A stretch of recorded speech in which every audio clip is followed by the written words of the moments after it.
Everyone, मैं ज्योति पारिक और आपका हमारे महाविद्यालय श्रीमती मोहरी देवी तापड़िया कन्या महाविद्यालय के इस यूट्यूब चैनल पर एक बार फिर से स्वागत है।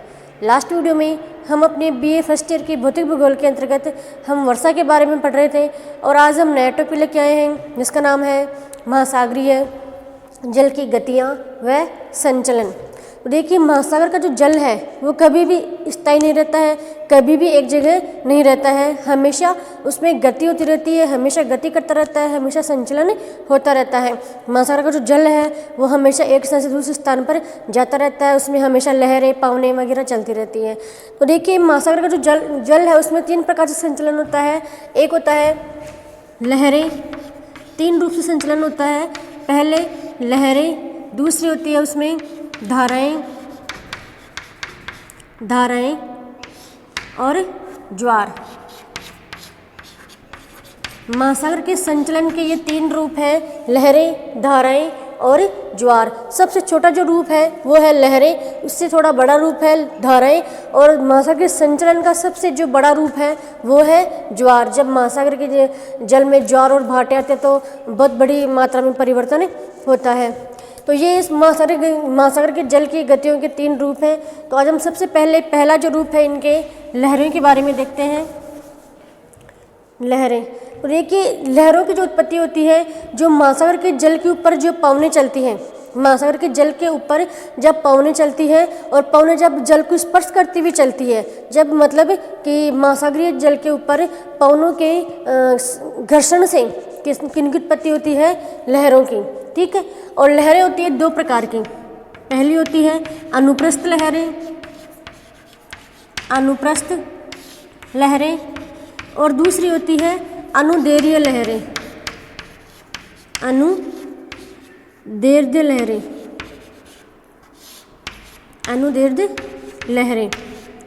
महासागर के जल के ऊपर उत्पन्न होने वाली लहरें 2 प्रकार की होती है। पहली होती है अनुप्रस्थ लहरें और दूसरी होती है अनुदैर्ध्य लहरें। जो अनुप्रस्थ लहरें होती हैं वो गहरे जल में उत्पन्न होती है। कौन से जल में? गहरे जल में, मतलब जल की गहरे जल में उत्पन्न होती है। और जो अनुदैर्ध्य जो लहरें होती हैं वो छिछले जल में उत्पन्न होती है।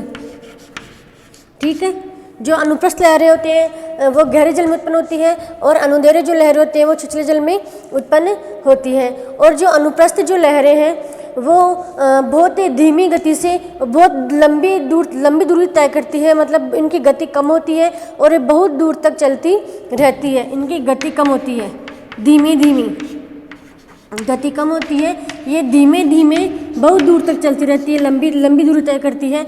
और इनकी जो गति होती है वो इनकी गति तेज होती है,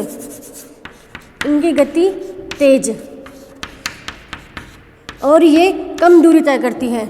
अनुप्रस्थ जो लहरें होती हैं वो गहरे जल में उत्पन्न होती है, इनकी गति धीमी होती है और ये लंबी दूरी तक चलती रहती है। और अनुप्रस्थ जो लहरें होती हैं इनकी गति तेज होती है और ये बहुत कम दूरी तय करती है इनकी बजाय, और ये छिछले जल में उत्पन्न होती है।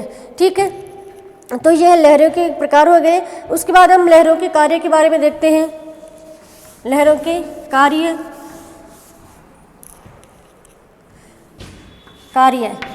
तो देखिए, जो लहरें होते हैं वो जो सागर का जो तट है, महासागर का जो तट है, उस तट के ऊपर अनेक प्रकार की स्थलाकृतियों का निर्माण भी करती है और विनाश भी करती है। जब ये समुद्र जो लहरें होती हैं वो समुद्र के तल पर चलती जब महासागर के तट के ऊपर पहुंचती है तो तट के ऊपर पहुंचकर ये विभिन्न प्रकार की स्थलाकृतियों का निर्माण भी करती है और तट के ऊपर जो भी स्थलाकृति पहले से बनी हुई है उनका ये विनाश भी कर देती है। ठीक है, तो ये इनके लहरों के कार्य होते हैं। उसके बाद हम हमारा अगला जो गति का जो रूप है धाराएं, उनके बारे में देखते हैं। जलधाराएं, देखिए, ये जो जलधाराएं हैं वो महासागर की गति लाने वाली प्रमुख शक्ति जलधाराएं होती है।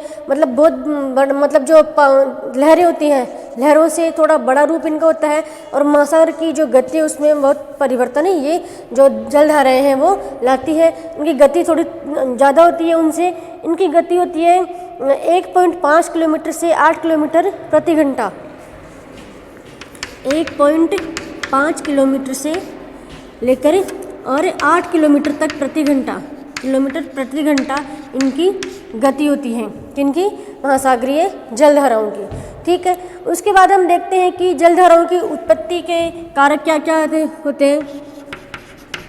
उत्पत्ति के कारक मतलब किन किन कारणों से महासागर के ऊपर जलधाराओं की उत्पत्ति होती है। तो इनके कारणों के बारे में हम देखें तो इनमें हमारा सबसे पहला कारण है पृथ्वी की घूर्णन गति या पृथ्वी का परिभ्रमण।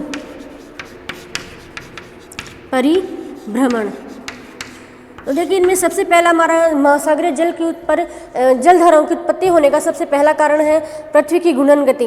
मतलब जब पृथ्वी अपने ही अक्ष पर घूर्णन करती है तो घूर्णन करने की वजह से एक बल उत्पन्न होता है पृथ्वी के अंदर, और जिसका नाम है अपकेंद्रीय बल। अपकेंद्रीय बल। तो अपकेंद्रीय बल के उत्पन्न होने से क्या होता है कि जो पृथ्वी के ऊपर जो उत्तरी गोलार्ध में जो सभी वस्तुएं या फिर जलीय भाग में जो भी चीज़ है या फिर स्थलखंड में जो भी चीज़ है वो सभी गति करती है। और गति किस प्रकार से करती है?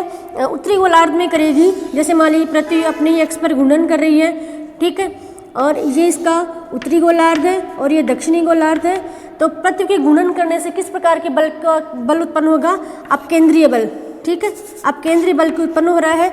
और अपकेंद्रीय बल के उत्पन्न होने से पृथ्वी के जो उत्तरी गोलार्ध में सभी वस्तुएं हैं वो अपनी दाहिनी ओर मुड़ जाएगी। अपनी दाईं ओर सभी वस्तुएं अपनी दाईं ओर मुड़ जाती हैं, गति करने लग जाती हैं।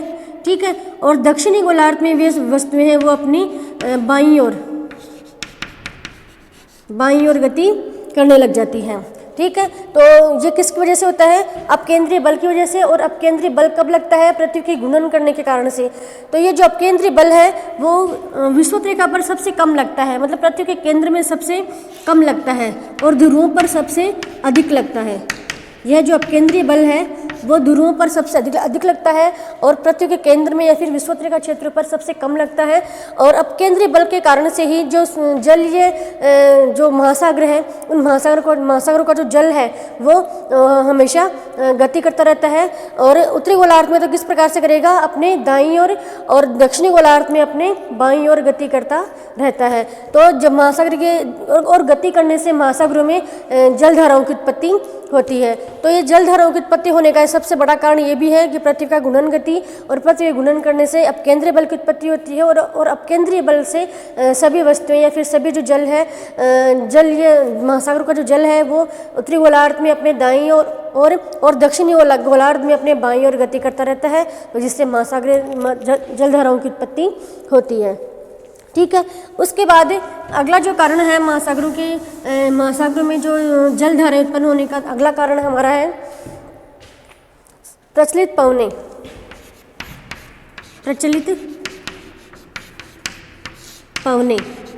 देखिए, महासागर के ऊपर जलधाराओं की उत्पत्ति होने का एक महत्वपूर्ण कारण प्रचलित पवने भी हैं।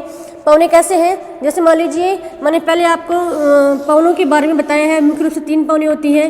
व्यापारिक पवने जो कहाँ चलती है? विषुवत रेखा के ऊपर व्यापारिक पवने। दूसरी होती है पछुआ पवने जो मध्य अक्षांश में चलती है, पछुआ पवने। और तीसरी होती है ध्रुवीय पवने जो ध्रुवीय क्षेत्र पर चलती है। ठीक है, इस प्रकार से ये पवने होती है। स्थायी पवने बोलते हैं इनको, पछुआ पवने, और ये है ध्रुवीय पवने। ठीक है, तो देखिए, पवने के चलने से भी महासागरीय जल में गति होती है, महासागरीय जलधारा उत्पन्न होती है। और वो किस प्रकार से होती है कि जो व्यापारिक पवने हैं वो अपने साथ महासागरीय जल को पश्चिम से पूर्व की ओर ले जाती है। पश्चिम से पूर्व की ओर, क्योंकि ये पवने चलती है पश्चिम से पूर्व की ओर, इसीलिए ये पवने अपने साथ महासागरीय जल को पश्चिम से पूर्व की ओर ले जाती रहती है, और जिससे महासागर में जलधाराओं की उत्पत्ति होती रहती है। और जो पछुआ पवने हैं वो पवने महासागरीय जल को अपने साथ पूर्व से पश्चिम की ओर ले जाती रहती है, पूर्व से पश्चिम की ओर, और जिससे भी महासागर के जल में जलधाराओं की उत्पत्ति होती है। इस प्रकार से ये जो पवने हैं, ये पवने भी महासागर में जलधाराओं की उत्पत्ति करने का एक महत्वपूर्ण कारण माना जाता है, क्योंकि ये जो धाराएं, क्योंकि ये पवने हैं, ये स्थायी पवने हैं, ये स्थायी पवने अपने साथ अपनी जिस गति से ये पवने बहती हैं उसी गति में ये अपने साथ जलधाराओं को, जल का जो महासागर का जल है वो अपने साथ ले जाती रहती है, और इससे भी महासागर में जलधाराओं की उत्पत्ति होती है। उसके बाद हमारा अगला कारण है सागर में तापीय अंतर। अगला कारण है सागर में तापीय अंतर। तापीय अंतर, देखिए महासागर में सभी जगह तापमान समान नहीं रहता है। ध्रुवों पर तापमान कम है, और जो ये विषुवत के क्षेत्र है उनमें तापमान अधिक है। तो क्या होता है कि जो जल है वो ध्रुवों से महासागर की ध्रुवों से विषुवत रेखा की ओर चलता रहता है, और विषुवत रेखा से लेकर ध्रुवों की ओर चलता रहता है। इस प्रकार से भी महासागर के जल में जो गतियाँ वो उत्पन्न होती रहती है और जलधाराओं की उत्पत्ति होती है। उसके बाद अगला कारण है सागर में असमान वाष्पन। सागर में असमान वाष्पन। सागर में असमान वाष्पन, देखिए महासागर के जल में महासागर में हर जगह तापमान समान नहीं है, कहीं तापमान अधिक है और कहीं तापमान कम है। जैसे विषुवत के क्षेत्रों में सूर्य सीधा चमकता है, और सूर्य के सीधे चमकने के कारण से यहाँ का तापमान अधिक है, और ध्रुवों पर सूर्य की किरणें तिरछी जाती है, इसलिए यहाँ का तापमान कम है। तो क्या होता है, जहाँ का तापमान अधिक है वहाँ पर वाष्पन की क्रिया अधिक होती है, और वाष्पन की क्रिया से अधिक होने के कारण से वो जल है जो भाप बनकर ऊपर उठ जाता है, और सागर का जो तल है वो नीचा रह जाता है। और ध्रुवों पर क्या होता है कि तापमान अधिक कम होने के कारण से यहाँ की वाष्पन क्रिया नहीं होती है, और वाष्पन नहीं होने से यहाँ का सागर का जो तल है वो ऊंचा रहता है, और ऊंचे तल से सागर है, ऊंचे तल से जो जल है वो हमेशा नीचे तल की ओर बहता रहता है। तो यह भी एक जलधाराओं के उत्पन्न होने का एक महत्वपूर्ण कारण है कि जहाँ पर वाष्पन की क्रिया कम होती है वहाँ पे सागर का तल ऊंचा रहता है, और ऊंचे तल से जो जल है वो ढलान के कारण से नीचे तल की ओर आता रहता है। इस प्रकार से भी जल में गति होती रहती है, और महासागर जलधाराओं की उत्पत्ति होती है। ठीक है, उसके बाद हमारा अगला कारण है ऋतु का परिवर्तन। ऋतु का परिवर्तन, देखिए महासागर के जल में जलधाराओं के उत्पन्न होने का एक कारण ऋतु का परिवर्तन भी माना जाता है।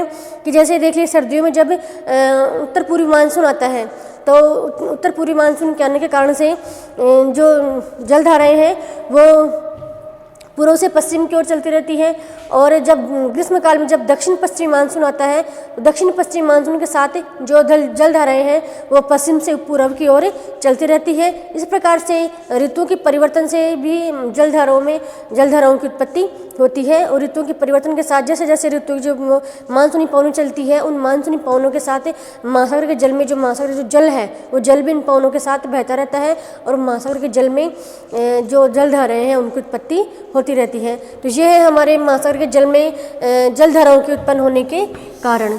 ठीक है, ये हमने इसके बारे में हमने पढ़ लिया है, और नेक्स्ट वीडियो में हम जो सभी जो विश्व के महासागर है उन महासागर में जो जलधाराएं हैं उन जलधाराओं के बारे में हम एक एक करके पढ़ेंगे कि कौन कौन से महासागर में कौन कौन सी धाराएं उत्पन्न होती है, उनके बारे में हम पढ़ेंगे। तब तक के लिए धन्यवाद।